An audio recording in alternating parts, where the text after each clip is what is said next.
Live from downtown Detroit, home of WDIV and Click on Detroit, Local 4 News at noon starts now.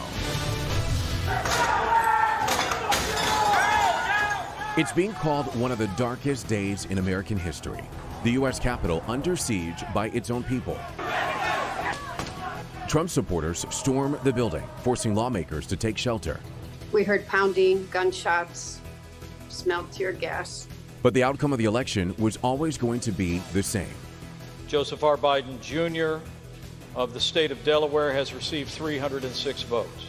Now, after the dust has settled, a look at the aftermath of the unprecedented attack on our democracy. And things are a lot quieter in the Capitol this afternoon as we take a live look at Washington, D.C. for you. There is still a heavy police presence there today, one day after that violent mob took over the building. And it was an attempt to stop the certification of votes for president, but it failed. And overnight, Congress confirmed Joe Biden as the winner of the presidential election. This morning, the Defense Department activated thousands of members of the National Guard from 6 different states to help Capitol Police in the wake of the deadly riot. They'll be there for up to 30 days and will be in place for the inauguration on January 20th. 52 rioters were arrested, and the FBI is asking for your help in identifying more. And this just in, Facebook has extended its ban on the president through the inauguration on January 20th, saying that the risk of his posts are simply too great. Overnight, President Trump vowed a peaceful transition, but calls for him to be booted from office right now, in fact, are growing. So we have team coverage for you of the insurrection. We're going to hear from Michigan lawmakers about the chaos inside of that building, the looting, the rioting, and then what comes next. But first, we want to go to Tracy Potts. She's on Capitol Hill with more on the fallout from the deadly mayhem. Well, good morning again, Savannah. Members of Congress today recalling the frightening moments when they realized one of the world's most secure buildings was under siege. Law enforcement came in and told us to sit in our seats, to pull out our gas masks. Pounding began on the doors. We heard gunshots. You could smell tear gas. Then they rushed the vice president out of the chamber. That tells us immediately something was up. Today, cleaning up, shoring up windows the angry mob used to get in. The National Guard on patrol, but many ask, where were they yesterday? Police underestimated the violent crowd and the size of it, and they overestimated their ability to control it. Viral video showing one officer inside trying to push back a crowd, others appearing to open barricades to let them in. What was the reason for it? But right now, the appearance of it looks awful. It looks awful. We're going to walk down to the Capitol. Critics blame President Trump. A lot of hard questions need to be asked of President Trump and why he lit this match in the first place. Lawmakers pushing to hold him accountable with removal or impeachment. I would certainly support censure. He was engaged in insurrection. Democrats and Republicans up all night confirming Joe Biden and Kamala Harris as winners of the election. The work is done. The healing just beginning. 100 members of Congress are calling for President Trump's removal. They believe he incited the violence. The president says there will be an orderly transition on January 20th. Tracy Potts, NBC News, Washington. And a lot of questions about the police presence there because we've seen heavier police presence for other matters. Well, let's talk about what Michigan lawmakers are doing as they are now calling for the president to be removed as they recount the terrifying moments when they were told to hide and find shelter. For that, let's turn things over to Grant Herms. He is hearing from them today, joining us live now this afternoon. Grant, some pretty terrifying moments for them. Yeah, Evrod. In the stories that we're hearing that continue to come in, each one is just as harrowing and terrifying as the next. Now, it's important to remember here that the Capitol was breached as the entire Congress was in their respective chambers on their respective floors. The things that many of these stories have in common is that things were proceeding as planned, and then all at once the entire safety of being inside what's believed to be one of the most secure buildings in the world was compromised.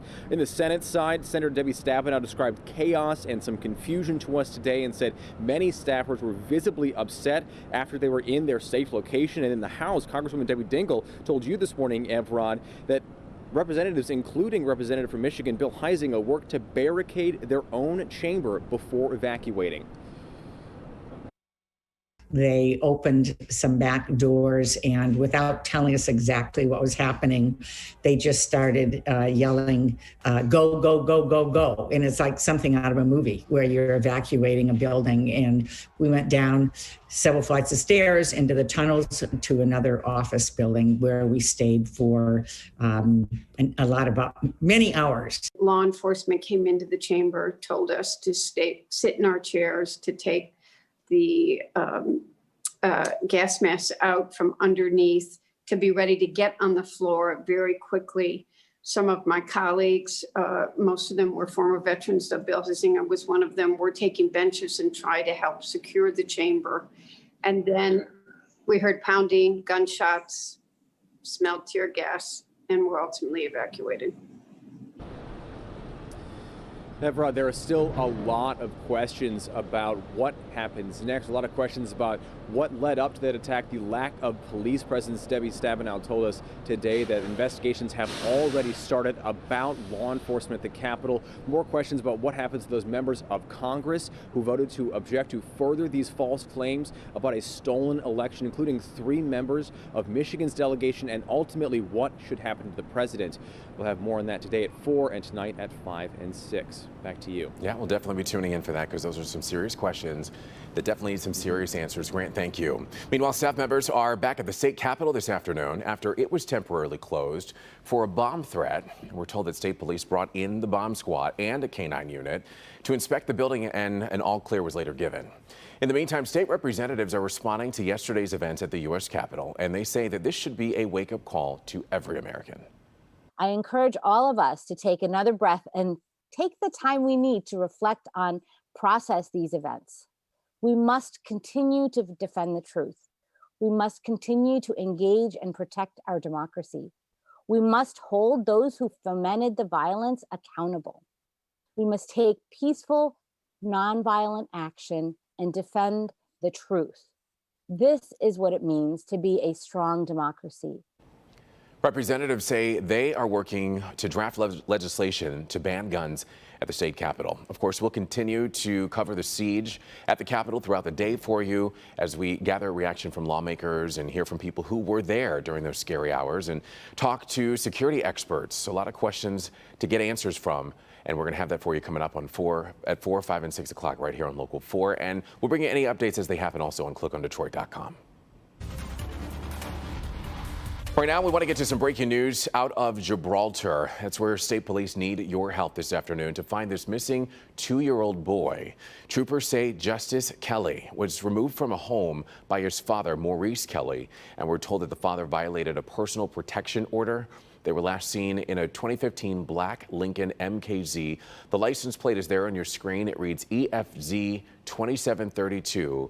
Investigators say the father has relatives in Detroit and Warren. So if you have seen this little boy, if you know where he could be, please give police a call. And now to some tragic new information in the shooting of an 8-year-old out of Southfield. We've learned that that little girl has died, and now her 20-year-old brother is facing charges in this case.